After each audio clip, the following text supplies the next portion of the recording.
स्वागत है आप सभी का मौसम तक चैनल पर। मैं हूं देवेंद्र त्रिपाठी। अगले 3 दिनों के दौरान यानी 20, 21 और 22 दिसंबर के दौरान भारत में क्या कुछ बदलेगा, आइए जानकारी लेते हैं।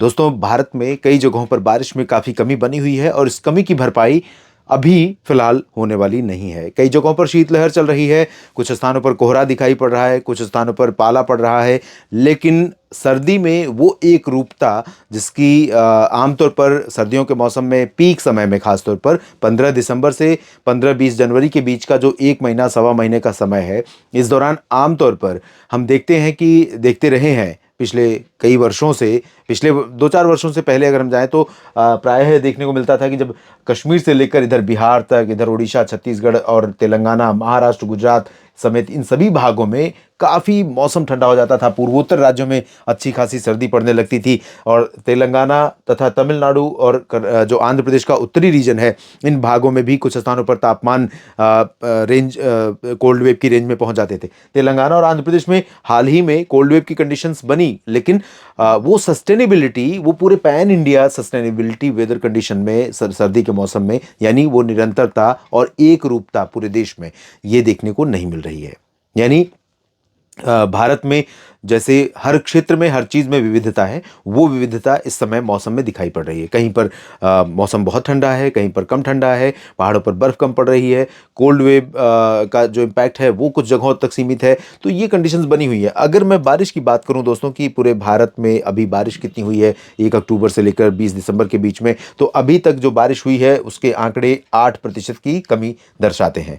115 मिलीमीटर होनी थी, 105.8 मिलीमीटर हुई है 115.3 की जगह पर, जो 8% कम है। अंडमान निकोबार, केरल, लक्षद्वीप, पुदुचेरी, तमिलनाडु, कर्नाटक, गोवा, आंध्र प्रदेश, महाराष्ट्र, गुजरात और इधर सिक्किम तथा असम, ये सरप्लस रीजन है। और साथ ही साथ अगर सरप्लस और सामान्य वाले, इसमें पश्चिम बंगाल भी शामिल है, मेघालय और मणिपुर शामिल है, अरुणाचल भी शामिल है।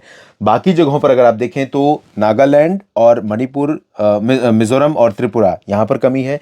बिहार, झारखंड, ओडिशा, छत्तीसगढ़, तेलंगाना, मध्य प्रदेश, राजस्थान, उत्तर प्रदेश, दिल्ली, चंडीगढ़, हरियाणा, पंजाब, उत्तराखंड, हिमाचल, जम्मू कश्मीर, लद्दाख, इन सभी भागों में कमी है। और जो कमी है वो बहुत ज़्यादा है। 90%, 94%, 95, 98, 60, 56 इस तरह की कमी देश के तमाम इलाकों में बारिश में बनी हुई है। तो अभी जो सिचुएशन है उसके अनुसार ओडिशा, आंध्र प्रदेश और तेलंगाना के कुछ भाग, तमिलनाडु के कुछ हिस्से, झारखंड, पश्चिम बंगाल के कुछ हिस्से, यहाँ पर आज बारिश होने की संभावना है। लेकिन ओडिशा के तटों पर कई जगहों पर मध्यम से तेज वर्षा हो सकती है और तेलंगाना, आंध्र प्रदेश के उत्तरी तटीय भागों में भी तेज बारिश हो सकती है। छत्तीसगढ़ के दक्षिणी भागों में मध्यम बौछारें गिर सकती हैं। उत्तरी छत्तीसगढ़, झारखंड के दक्षिणी क्षेत्र और ये गंगेय पश्चिम बंगाल का रीजन, यहाँ पर लाइट रेन की संभावना हो सकती है।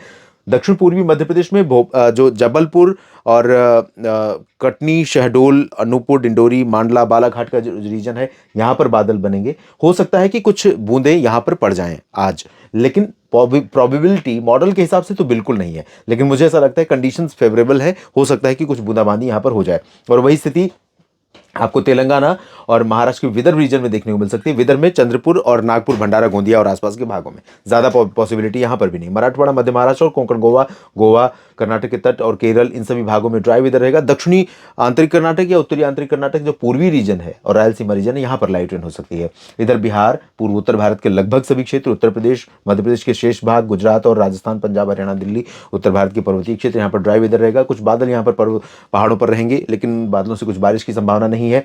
यहाँ पर कोहरे की संभावना थोड़ी सी रहेगी। हरियाणा से लेकर के पूर्वी राजस्थान और पंजाब का जो पूर्वी क्षेत्र है, दिल्ली और उत्तर प्रदेश का रीजन, मध्य प्रदेश का ये वाला हिस्सा, इन भागों में ये कोहरे की संभावना वाला बेल्ट है। तो यहाँ पर थोड़ा सा सावधानी बरतिए जब आप निकलें कहीं जाने के लिए। इसके बाद हम बात करते हैं अगले दिन की, यानी कि 21 दिसंबर की।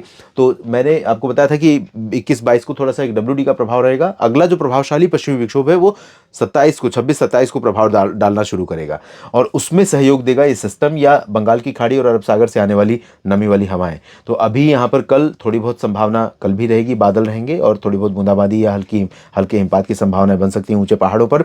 नीचे की तरफ कोहरा थोड़ा बहुत हो सकता है। बाकी मौसम में ठंडक थोड़ी कम हुई है और वो कमी रहेगी अभी बहुत ज़्यादा, ना तो उसमें उतार देखने को मिलेगा, उतार, और ना ही बहुत चढ़ाव टेम्परेचर में। क्योंकि सरफेस पर अभी भी पश्चिमी दिशा की हवा का प्रभाव है। ऊपर यहाँ से हवा चल रही है बंगाल की खाड़ी से, जिसमें नमी है, तो ये नमी धूप को थोड़ा मध्यम कर रही है। कोहरा, धुंध, कुहासा, प्रदूषण इसको बढ़ा रही है। और वो कंडीशन जब तक WD नहीं आएगा, जब तक पहाड़ों पर अच्छी बर्फबारी नहीं होगी, उसके बाद वहाँ से ठंडी हवाएं नहीं चलेंगी, तब तक ये कंडीशन रहेगी। तो अच्छी खासी हवा पूर्वी दिशा की या दक्षिणी दिशा की यहाँ पर चलेगी, पंजाब से लेकर उत्तर प्रदेश और मध्य प्रदेश, गुजरात, राजस्थान सभी जगहों पर, दिल्ली में भी। लेकिन यहाँ कोहरा कुछ जगहों पर पंजाब, हरियाणा और दिल्ली तथा उत्तरी राजस्थान में कहीं पर दिखाई पड़ सकता है। उत्तराखंड और जम्मू कश्मीर में भी कोहरा हो सकता है। और बारिश की संभावना इधर छत्तीसगढ़, ओडिशा, आंध्र प्रदेश और तमिलनाडु तथा केरल, कर्नाटक के भागों में रहेगी। शेष भागों में बारिश नहीं होगी। पूर्वोत्तर भारत में लाइट रेन हो सकती है। महाराष्ट्र और छत्तीसगढ़ के ऊपर, महाराष्ट्र और मध्य प्रदेश के पूर्वी रीजन पर बादल पहुंचेंगे, तेलंगाना पर भी बादल पहुंचेंगे, लेकिन ये बादल भी यहाँ पर बारिश देने वाले नहीं है। और दोस्तों, तीसरे दिन की बात करते हैं 22 दिसंबर की, जब यहाँ पर आप देख सकते हैं कि WD थोड़ा और प्रभाव दिखा रहा है, लेकिन इसका प्रभाव भी सीमित ही रहेगा। यानी गिलगित, बाल्टिस्तान, मुजफ्फराबाद, लेह लद्दाख और जम्मू कश्मीर, हिमाचल के हायर रीचेस पर थोड़ी बहुत हिमपात की उम्मीद बन सकती है, लाइट रेन की उम्मीद बन सकती है। बाकी जम्मू कश्मीर से लेकर नीचे का रीजन, धर्मशाला से लेकर शिमला और पूरा उत्तराखंड, पंजाब, हरियाणा, चंडीगढ़, दिल्ली, राजस्थान, उत्तर प्रदेश, ये ड्राई रहेगा। यहाँ पर कोहरा, धुंध, कुहासा, प्रदूषण, ये सब कुछ मिला जुला असर रहेगा। ना बहुत हाइपर रेंज में रहेगा, ना बहुत लोअर रेंज में। तो बीच बीच में ज़रूर प्रदूषण दिल्ली में सुर्खियां बटोर सकता है, एयर क्वालिटी इंडेक्स पुअर होने के कारण, क्योंकि हवा की रफ्तार कम है, हवा में नमी है। तो जो लोकल लेवल पर पोल्यूशन है, वो पोल्यूशन जैसे ही राइज करेगा, वो हमें दिखाई पड़ेगा धुंध के रूप में और मिर्च की तरह महसूस होगा। और वो उसमें गैसेस हैं, उसमें जो धुआं है और धूल के कण हैं और अन्य जो पार्टिकल्स होते हैं, प्लास्टिक, लोहा या जो भी पार्टिकल, क्योंकि बहुत तरह की गतिविधियाँ होती हैं, तो उन गतिविधियों के कारण यहाँ पर पोल्यूशन लेवल बढ़ जाता है। और यहाँ बिहार, झारखंड, पश्चिम बंगाल में मिला जुला मौसम, ना तो बहुत सर्दी, ना कम सर्दी और ना ही बारिश की उम्मीद। यहाँ पूर्वोत्तर भारत में लाइट रेन कहीं कहीं पर हो सकती है। बाकी दक्षिण में और मध्य में उड़ीसा और दक्षिण में आंध्र प्रदेश, तमिलनाडु, केरल और कर्नाटक तथा तेलंगाना, इन भागों में लाइट रेन की संभावना है। और उसके बाद ये सिस्टम, ये हवा लगातार यहाँ चलती रहेगी, जो आने वाले समय में जब WD आएगा, अगला जो प्रभावशाली पश्चिमी विक्षोभ 25 जनवरी के बाद आएगा, 25 दिसंबर के बाद आएगा, उसका प्रभाव यहाँ बढ़ेगा। उससे पहले तक ये हवाएं यहाँ जारी रहेंगी, तो इनका कहीं ना कहीं रोल रहेगा आगामी WD को सपोर्ट करने में और उसके चलते उसके साथ मिलकर देश के कई राज्यों में बारिश देने में। इस बुलेटिन में अभी इतनी ही जानकारी। दोस्तों, मेरे साथ जुड़े रहिए। साप्ताहिक मौसम पूर्वानुमान लगातार न्यूज़ मीडिया मंच पर अपलोड कर रहा हूं, आप ज़रूर देखिए और कमेंट बॉक्स में अपनी बात लिखिए। अपने क्षेत्र के मौसम के बारे में जानकारी मुझे देते रहिए, आपके कमेंट्स में पढ़ता हूं। और ये जानकारी ठीक लगे तो वीडियो को लाइक और शेयर करते रहिए।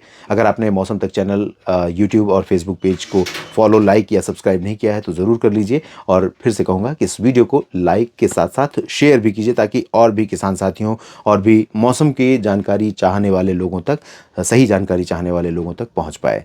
आप सभी का मेरे साथ जुड़े रहने के लिए और ये वीडियो पूरा देखने के लिए दिल से धन्यवाद।